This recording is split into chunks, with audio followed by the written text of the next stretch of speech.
आणि आता पाहूयात आंतरराष्ट्रीय घडामोडी वेगवान स्वरूपात पाहूयात काय चाललंय जगाच्या पाठीवर। सौदीचे प्रिन्स मोहम्मद बिन सलमान यांच्याशी झालेल्या भेटी दरम्यान पत्रकार जमाल खाशोगी यांच्या हत्येबद्दलचा मुद्दा उपस्थित केल्याचं अमेरिकेचे राष्ट्राध्यक्ष जो बायडेन यांनी पत्रकारांशी बोलताना सांगितलं। या हत्येबाबत प्रश्न विचारला असता त्यांनी थेट उत्तर दिलेलं नाही। मानवाधिकाराच्या बाबतीत आपण कधीही गप्प बसणार नाही असंही बायडेन म्हणालेत। या बैठकीत मानवी हक्क आणि राजकीय सुधारणांची गरज यावरही चर्चा केली। प्रिन्स मोहम्मद बिन सलमान यांना शुभेच्छा दिल्याबद्दल जो बायडेन यांना टीकेचा सामना करावा लागतोय। खरं तर राष्ट्रपती पदाचे उमेदवार म्हणून बायडेन यांनी मानवाधिकाराच्या बाबतीत सौदी अरेबियावरती तीव्र टीका केली होती। प्रिन्स सलमान यांनी खशोगजींच्या हत्येला मान्यता दिली असावी अशी माहिती अमेरिकेच्या गुप्तचर यंत्रणांनी बायडेन यांना दिली होती। त्यामुळे या भेटीबद्दल बायडेन यांच्यावरती टीका होतीये। अमेरिकेचे अध्यक्ष जो बायडेन यांनी शुक्रवारी बेथलेहममधल्या चर्चला भेट दिली आणि ही जागा येशू ख्रिस्ताची जन्मभूमी असल्याचं ख्रिस्त बांधव मानतात। पॅलेस्टिनी नेत्यांशी चर्चा केल्यानंतर बायडेन चर्चमध्ये आले। तिथल्या स्थानिकांशीही बायडेन यांनी संवाद साधला। या भागातील बांधवांना ज्या संकटांना आव्हानांना सामोरं जावं लागतंय त्यांना आमचा कायमच पाठिंबा अधोरेखित करण्यासाठी ही भेट असल्याचं व्हाईट हाऊसकडून सांगण्यात आलं। चर्चचे फादर यांच्याशी त्यांनी संवाद साधला आणि इथल्या स्थापत्याविषयीही त्यांनी माहिती करून घेतली। आखाती अरब नेत्यांना भेटण्यासाठी सौदी अरेबियाला जाण्यापूर्वी इस्रायल आणि वेस्ट बँकच्या 3 दिवसांच्या दौऱ्यातील बायडेन यांचा हा शेवटचा मुक्काम होता। हे चर्च 4थ्या शतकात सेंट हेलेना यांनी एका गुहेवर बांधलं होतं। इथे व्हर्जिन मेरीनं येशू ख्रिस्ताला जन्म दिला असं म्हटलं जातं। सौदी अरेबियाचे प्रिन्स मोहम्मद बिन सलमान यांनी केलेल्या धाडसी सुधारणांसाठी चर्चेत असतात। महिलांच्या स्वातंत्र्यावरती मर्यादा घालणाऱ्या पुरुष पालकत्व कायद्यांमध्ये त्यांनी बदल केलेत। महिलांना गाडी चालवण्याचा अधिकार मैफिली आणि चित्रपटगृह त्यांनी उघडल्यामुळे ते चर्चेत होते। 2018 मध्ये बिन सलमान यांच्यासाठी काम करणाऱ्या एजंटनी सौदी पत्रकार जमाल खशोगी यांची इस्तंबूलमधील सौदी वाणिज्य दूतावासात हत्या केली। त्यामुळे सलमान यांच्या प्रतिष्ठेला कलंक लागला। युक्रेनमधील युद्ध आणि जागतिक इंधन संकटामुळे बायडेन यांनी शक्य तितक्या देशांशी चांगले संबंध निर्माण करण्याच्या दृष्टीने हा दौरा महत्त्वाचा होता। अमेरिकेचे राष्ट्राध्यक्ष जो बायडेन यांच्या भेटीदरम्यान शुक्रवारी पॅलेस्टिनी आंदोलकांनी वेस्ट बँक बेथलेहेम शहरात निदर्शनं केली। या दौऱ्यात पॅलेस्टिनींसाठी 316 दशलक्ष डॉलर्स आर्थिक मदतीची घोषणा केली असली तरी शांतता चर्चा पुन्हा रुळावर आणण्यासाठी कोणताही स्पष्ट मार्ग नसल्याचं आंदोलकांचं म्हणणं आहे। बेथलेहेममधील आंदोलकांनी वेस्ट बँक परिसरात इस्रायलचा निषेध करणारे बॅनर घेतले होते। मे महिन्यात इस्रायली सैन्याच्या हल्ल्यात मारले गेलेले पॅलेस्टिनी अमेरिकन पत्रकार शिरीन अबू अकलेह यांना न्याय देण्याची मागणी आंदोलकांनी केली। इस्रायली सैन्यानं तिला गोळी मारल्याचा आरोप त्यांनी केला। अबू अकलेहच्या कुटुंबासह अनेक पॅलेस्टिनी संतप्त झाले होते। युक्रेनमधील युद्ध गुन्ह्यातील गुन्हेगारांना न्याय मिळवून देण्याचे प्रयत्न केले जात आहेत। यात कठोर कारवाईसाठी आंतरराष्ट्रीय गुन्हेगारी न्यायालयाकडून व्यापक धोरण आखण्याची मागणी मुख्य अभियोक्त्यांनी गुरुवारी केली। विविध देशांच्या प्रतिनिधींनी कठोर गुन्हेगारांना शिक्षा करण्याचीच भूमिका घेण्यासाठी सहकार्य करण्याचं वचन दिलं। कीव उपनगरातील हल्ले ते नागरी सुविधांवर प्राणघातक हल्ल्यांपर्यंत गैरवर्तनाचे अनेक आरोप आहेत। 16 मार्चला मारियोपोलमधील थिएटरवर झालेल्या बॉम्बस्फोटात जवळपास 600 लोक मारले गेल्याची शक्यता आहे। असोसिएटेड प्रेसच्या तपासातही हे स्पष्ट झालं। यापुढे ठोस कारवाईची गरज हेगमधील युक्रेन अकाउंटेबिलिटी कॉन्फरन्समध्ये आयसीसीचे वकील करीम खान यांनी व्यक्त केली। युक्रेनमधील घटनांचा मागोवा घेणाऱ्या असोसिएटेड प्रेस आणि फ्रंटलाईननं आतापर्यंत 338 युद्ध गुन्ह्यांची नोंद केली आहे।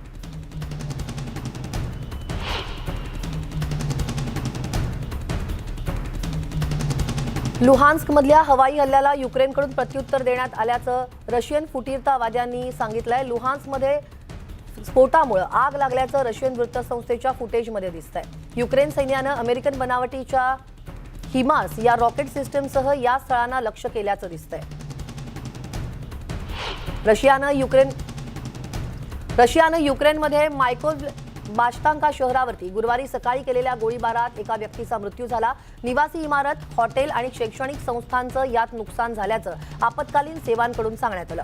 युक्रेनच्या राज्य आपत्कालीन सेवेच्या कर्मचाऱ्यांनी या हल्ल्याचा एक व्हिडिओ देखील शेअर केला। घटनास्थळी बचाव पथकानं आग विझवली आणि बाशतांकामध्ये हल्ला झालेल्या निवासी इमारतीच्या परिसरात या व्यक्तीचा मृतदेह ढिगाऱ्यात सापडला होता।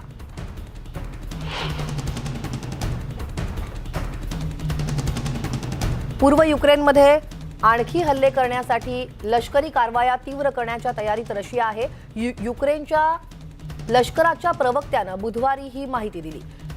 डोव्हेनके आणि डोलिना वसाहतीजवळचे हल्ले युक्रेनच्या सैन्यानं यशस्वीपणे परतवून लावल्याचं अधिकाऱ्यांनी सांगितलं। सततच्या हवाई हल्ल्यांमुळे पत्रकारांना फिरणंही अत्यंत धोकादायक बनलंय। युक्रेन आणि पूर्वेकडे लढणाऱ्या मॉस्को समर्थित बंडखोरांनीही या युद्धग्रस्त क्षेत्रातून अहवाल देण्यावरती कडक निर्बंध आणले।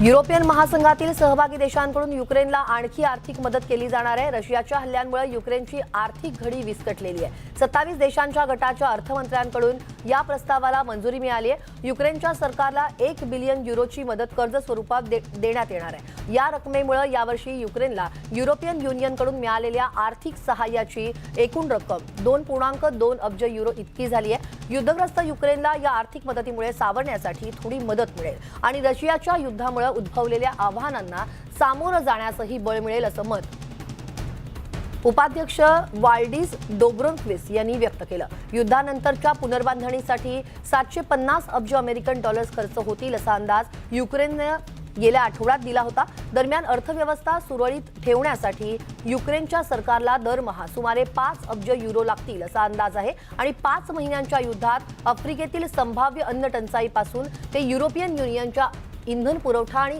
साखळीतील अडथळे त्यामुळे जागतिक मंदीचा धोका वाढलेला आहे आणि याच पार्श्वभूमीवर रशियाच्या इंधनासाठी अवलंबून न राहता पर्याय शोधणं गरजेचं असल्याचं डोब्रोव्स्की यांनी सांगितलंय।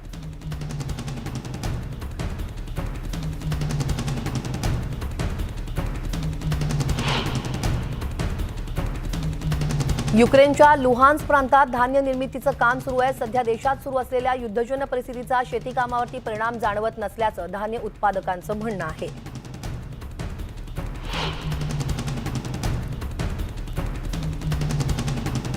युक्रेनमध्ये सुरू असलेल्या विशेष लष्करी कारवाई दरम्यान बुधवारी रशियन सैन्यानं मारियोपोलमधील भूसुरुंग नष्ट करण्याच्या कामाला सुरुवात केली। रशियन संरक्षण मंत्रालयाचे अधिकारी अलेक्झांडर ग्रोमोव यांनी ही माहिती दिली। उरान 6 रोबोटनं सुरुंग नष्ट करण्यात आल्याचं त्यांनी सांगितलं।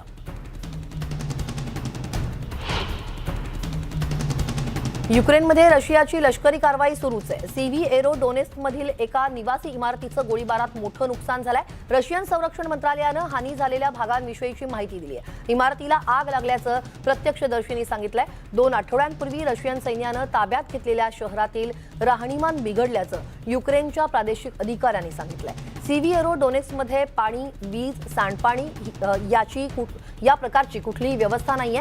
तसंच मृतदेहही इमारतींमध्ये कुजत असल्याचं युक्रेनच्या अधिकाऱ्यांनी सांगितलंय। रशियन नियंत्रणाखाली असलेल्या लिसिचेन्स्कमधील रहिवाशांना रशियन सैन्यानं मदत साहित्य वितरित केल्याचं रशियन संरक्षण मंत्रालयानं मंगळवारी पत्रकारांना सांगितलं।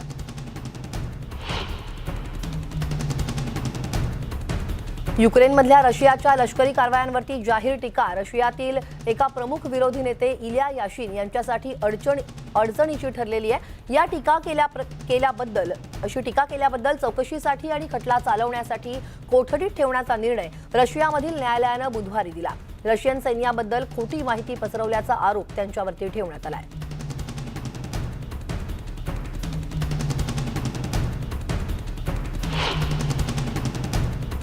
यात दोषी ठरल्यास त्याला 10 वर्षापर्यंत तुरुंगवास भोगावा लागेल असं देखील सांगण्यात आलं होतं। हैतीमधील अन्न टंचाईचं संकट भीषण होत चाललंय। महागाई, अन्न आणि इंधनाचे वाढते दर, हिंसाचारामुळे हे संकट आणखी वाढण्याचा इशारा वर्ल्ड फूड प्रोग्रामनं व्यक्त केलाय। सध्या 13 लाख नागरिकांना भीषण पाणी टंचाईचा सामना करावा लागतोय। वर्ल्ड फूड प्रोग्रामचे कंट्री डायरेक्टर जीन मार्टिन बाऊद यांनी ही माहिती दिली आणि आणीबाणीची परिस्थिती आहे। अन्न सुरक्षेच्या अत्यंत टोकाच्या 5व्या टप्प्याचा आधीचा हा शेवटचा टप्पा असल्याचं त्यांनी म्हटलंय। कोरोना संकट, नैसर्गिक आपत्ती आणि युक्रेनमधील रशियाच्या युद्धानंतरच्या आठवड्यात वाढलेल्या अन्न आणि इंधनाच्या किमती आणि हैतीमधील टोळी हिंसेत आणखी वाढ होणार आहे। इथली गुन्हेगारी आणि हिंसाचाराशी लढण्यासाठी त्वरित मदतीची आवश्यकता आहे, कारण समाजातली सुरक्षितता वेगानं वाढत असल्याचा इशारा गेल्या महिन्यात संयुक्त राष्ट्राच्या विशेष दूतानं दिला होता।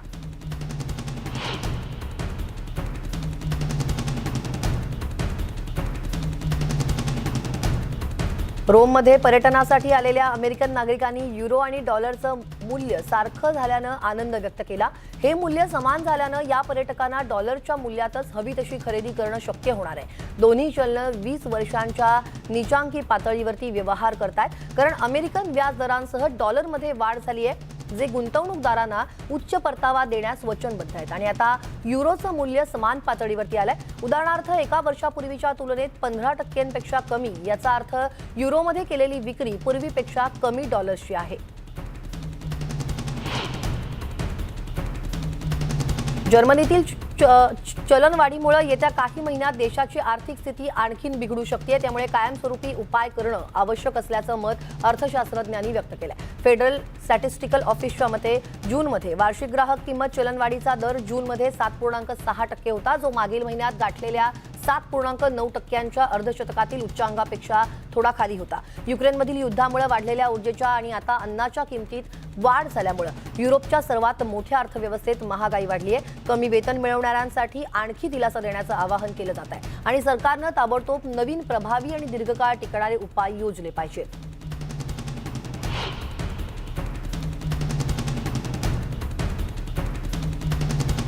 गॅस, खाद्यपदार्थ आणि भाड्याच्या वाढत्या किमतींनी जूनमध्ये यूएसच्या चलनवाढीला 4 दशकांच्या नवीन शिखरावरती नेलं असल्यानं नागरिक निराश झाले। गेल्या वर्षीच्या तुलनेत वस्तूंच्या किमती 9.1% वाढलेल्या आहेत। ही 1981 नंतरची 12 महिन्यांमधली सर्वात मोठी वाढ आहे। यात मे महिन्यात हा आकडा 8.6% आलाय।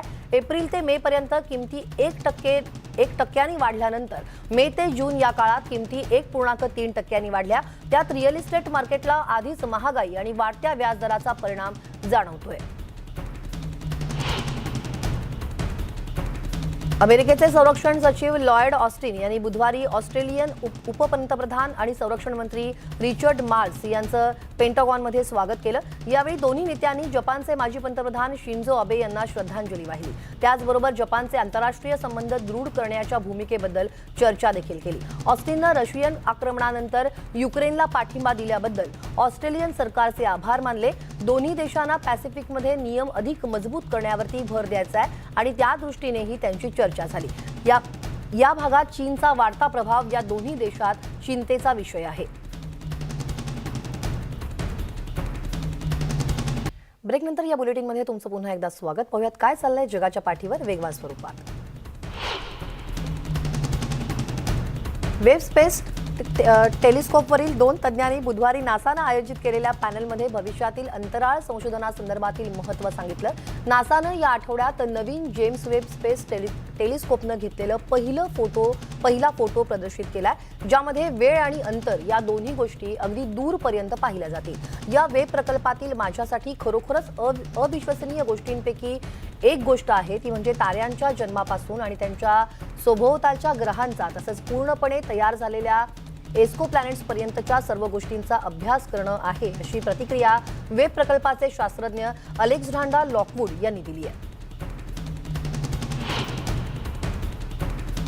फ्रान्सनं गुरुवारी आयफेल टॉवरवरून रात्री बॅस्टिल डे साजरा करण्यात आलाय। फटाक्यांच्या आतिषबाजीसह आकर्षक विद्युत रोषणाई करत हा उत्सव साजरा करण्यात आलाय। यावेळेस युक्रेनला पाठिंबा दर्शवणारी निळ्या आणि पिवळ्या रंगांची रोषणाई टॉवरवरती करण्यात आली होती आणि यावर्षीचे विजेते युरोव्हिजनचं गाणं सुद्धा सादर करण्यात आलं। यंदाच्या बॅस्टिल डे परेडच्या उद्घाटनाची रचना फ्रान्सची नाटो आणि युरोपीय सहयोगी देशांप्रती असलेली संवेदना, बांधिलकी दाखवण्यासाठी करण्यात आली होती, ज्याची झळ फेब्रुवारीमध्ये रशियानं युक्रेनवर केलेल्या हल्ल्यात युक्रेनला बसली होती।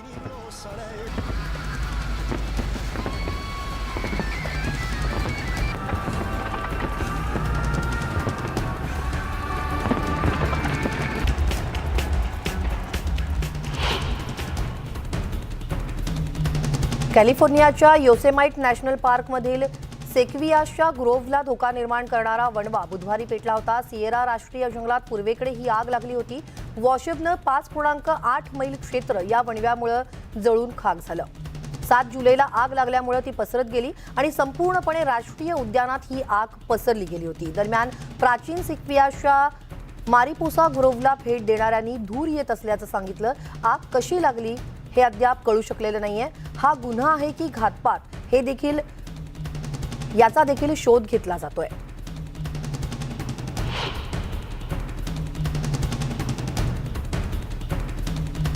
लॉस एंजेलिसमध्ये कोरोना रुग्णांमध्ये आणखी वाढ झाल्यामुळे इंडोर मास्क वापर सक्तीचा केला जाण्याची शक्यता आहे. लॉस एंजेलिस ही सर्वाधिक लोकसंख्या असलेली काउंटी आहे. इथं 1 कोटी रहिवासी आहेत. रुग्णालयातल्या रुग्णांची संख्या वाढत राहिली तर 29 जुलैला इंडोर मास्क वापराचे आदेश परत घेतले जातील असं सांगण्यात येत आहे.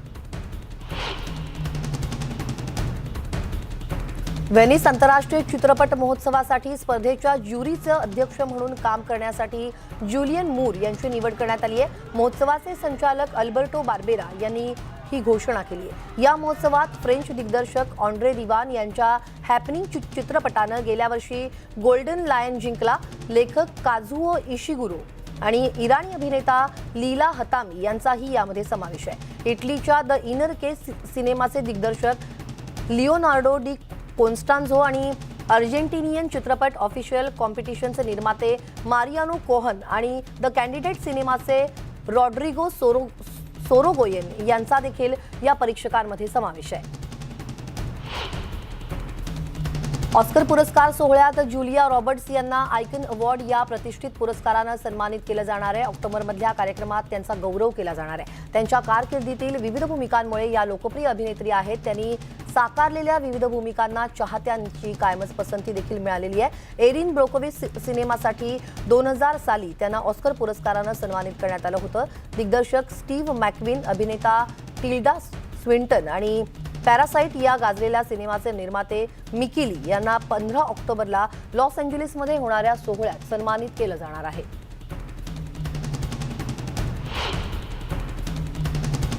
नोवाक जोकोविच बुधवारी बोस्नियामध्ये विसोको या शहरातील टेनिस कोर्ट कॉम्प्लेक्सचं उद्घाटन करण्यासाठी गेला होता. हे शहर सुप्रसिद्ध पुरातत्व शास्त्रज्ञ सेमीर ओस्मानाचिक यांचं घर आहे, जिथं न्यायालये देखील आहेत आणि ते सर्बियन टेनिस सुपरस्टारचे चांगले मित्र देखील आहेत. कॉम्प्लेक्सच्या उद्घाटनानिमित्त एका स्पर्धेचं आयोजन करण्यात आलं होतं. यावेळेस जोकोविच बोस्नियाचा टेनिसपटू आर्मिन सेटकिक विरुद्ध खेळला.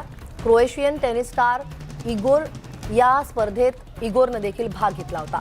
जोकोविच आणि त्याची पत्नी जेलेना यांनी एकत्र बोस्नियन हिल टाउन विकोसोला भेट दिली. दरम्यान काही लोकांचा असाही विश्वास आहे की इथल्या पिरामिडसारख्या आकाराच्या 4 टेकड्या खूप मोठं शक्ती स्रोत आहेत असा दावा काही शास्त्रज्ञांनी केलेला होता.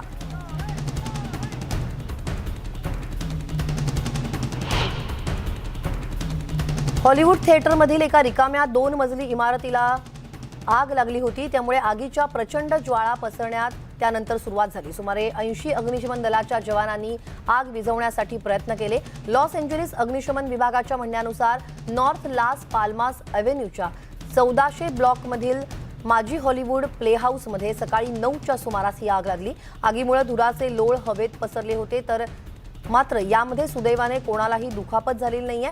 आगीच्या तीव्रतेमुळे सुरुवातीला अग्निशमकांना स्वतःसह इतरांचा बचाव करावा लागत होता. त्यांनी प्रथम आसपासच्या इमारतींचं संरक्षण करण्यावरती लक्ष केंद्रित केलं.